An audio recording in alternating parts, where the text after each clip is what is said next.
He's a historian. I'm just an amateur historian, and now he's the Deputy Prime Minister of Poland. And we've had a very interesting conversation that I wanted to share in part with our audience, because I thought it was very substantive, very candid, and it addressed some of the important issues between the world Jewish community in Israel and Poland. Now, Mr. Deputy Prime Minister, you were telling me that Poland today is Israel's foremost ally in Europe. Is that how your government feels? This is what we deeply believe in, that the Polish-Israeli relationship are very important for in the wider context, for the peace in Middle East, for peaceful relationships in Europe as well. And of course, we are very good friends to the Israeli state, but also we are very good friends for all the Jewish communities all around the world. We feel that we are actually obliged to rebuild good history between Poles and Jews, which was so brutally and dramatically stopped on this day 8 years ago, and the history was developing for several hundred years. So it's important for me not only to understand the history of what has happened before and during the Second World War between our nations, and what Germans did to Jews and to Poles, and they have changed the history of Jews. They have completely eliminated Jewish nation, Polish Jewish nation from earth, but they have also completely changed the history of Poland during the Second World War and because of the communism thereafter. But today we have to also think about how to deal with some prejudice and some thinking about our relationships, which is not really in line with what has happened, and we have to build as many connections between the Jewish nation here in America and the Jewish and the Polish people and the Polish people. Well, you and I had an amazing conversation, and I hope that we can bring the conversation to the public at some point. But what we touched on was this, essentially, that there is still a strong residual resentment on the part of many in the Jewish community towards the Polish people, in that they feel that the Polish people were involved in some way in the Holocaust. And your response to me essentially was that not only do the Polish people feel that that is unfair and untrue, but that the Holocaust was a German phenomenon visited upon the Jewish people in Poland, and the Polish people suffered tremendously as well. So why are the Polish people being held accountable? And you feel that there are people in Poland who are confused as to why there would be any kind of hostility. Is that a fair assessment? That's a fair summation. Yes. And my response to that was that a lot of Jews looked at Polish Jewish history and they said, well, there was a history of pogroms and a history of anti-Semitism, and I think your response was there was also a history of a flourishing community that was invited in, and much more of this.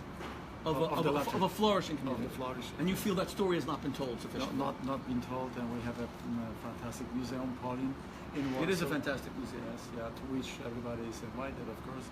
And this tells the story of several hundred years of living together in a very peaceful combination, which has never happened anywhere in other countries in Europe. And from all the other countries, Jews were expelled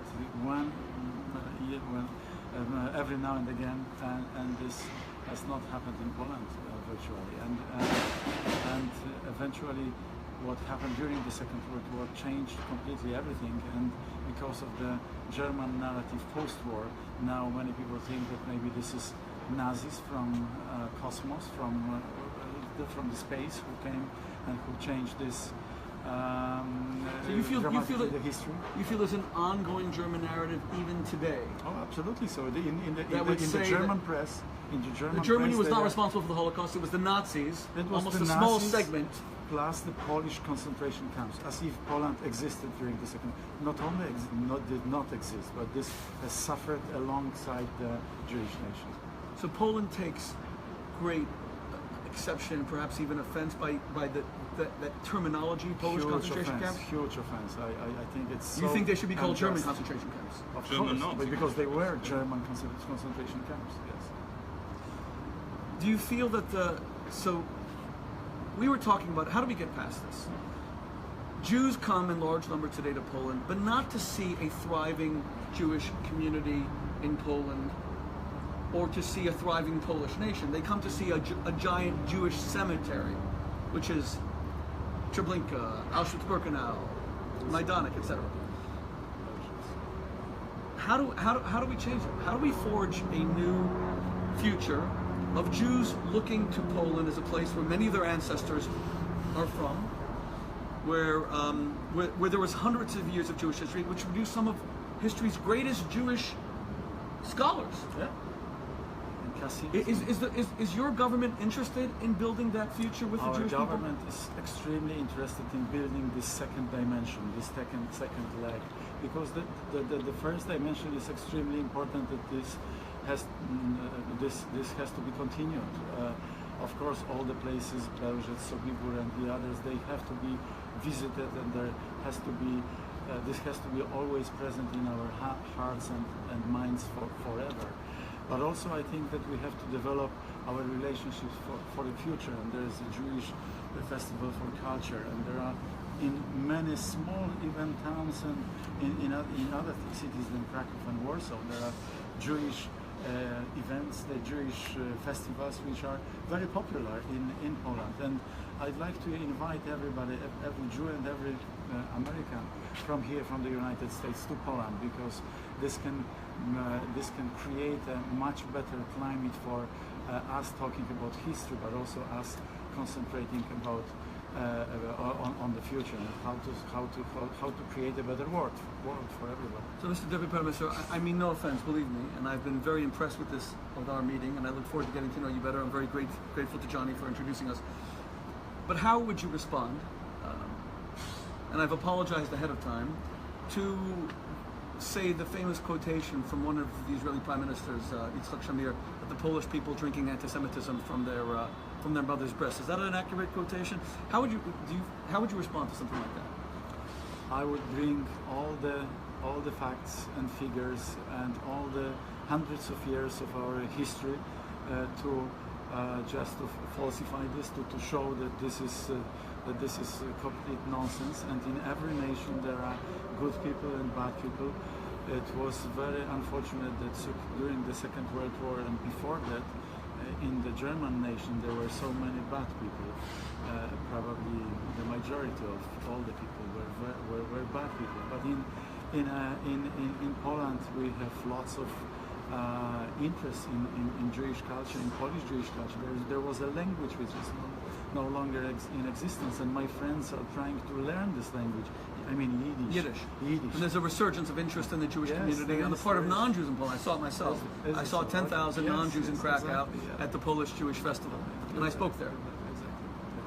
So you think that's you would so you feel not only is it not true, but it's unfair. That characterization. Yeah, you think it offends the Polish people? Oh, it does, absolutely, yes.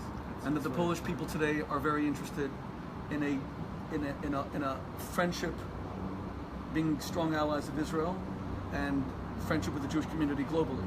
Strong allies of Israel, strong allies of the United States, one of only 5 countries of NATO which spends more than 2 percentage points of GDP on military spendings, and one country which is stable, strong, free, but also wants to look for a very good relationship around us and with Jewish community here in the United States. We would like to find a common ground both on history and on future.